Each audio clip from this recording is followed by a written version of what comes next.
لاہور برج توسیع منصوبے کے بعد سمن آباد انڈر پاس پر بھی نگراں وزیر اعلیٰ محسن نقوی کے نام کی تختی لگا دی گئی۔ تختی بنوانے والے وزیر اعلیٰ کے نام کے ساتھ نگراں لکھنا بھول گئے۔ احوال جانتے ہیں ڈان نیوز کے نمائندے محمد تیمور سے۔ محمد تیمور بتائیے گا اس حوالے سے۔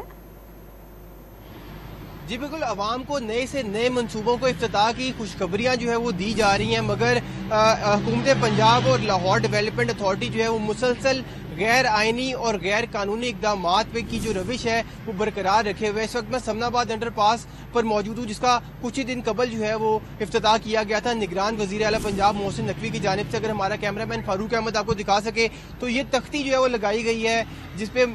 وزیر اعلیٰ پنجاب محسن نقوی جو ہے وہ لکھا گیا۔ اس سے قبل بھی ہم نے رپورٹ کیا تھا کہ لاہور برج توسیع منصوبے پہ تختی لگائی گئی تھی، وہاں پہ بھی اسی طرح کا غیر آئینی اور غیر قانونی اقدام ایل ڈی اے کی جانب سے کیا گیا تھا، اور وہاں پہ بھی جو نگران وزیر اعلیٰ پنجاب لکھنا ایل ڈی اے بھول گیا تھا، اور سمن آباد انڈر پاس پہ بھی صورتحال جوں کی تو ہے، اور یہاں پہ بھی نگران وزیر اعلیٰ پنجاب محسن نقوی جو وہ نہیں لکھا گیا، جبکہ کیونکہ محسن نقوی نگران وزیر اعلیٰ پنجاب ہے تو یہاں پہ جو تختی لگنی چاہیے تھی وہ بھی نگران وزیر اعلیٰ پنجاب کے حوالے سے ہی لکھنی چاہیے تھی، مگر یہاں پہ بھی ایل ڈی اے اور حکومت پنجاب جو ہے اس اہم معاملے کو بھول گیا اور یہاں پہ وزیر اعلیٰ پنجاب محسن نقوی جو ہے وہ لکھا گیا ہے۔ جی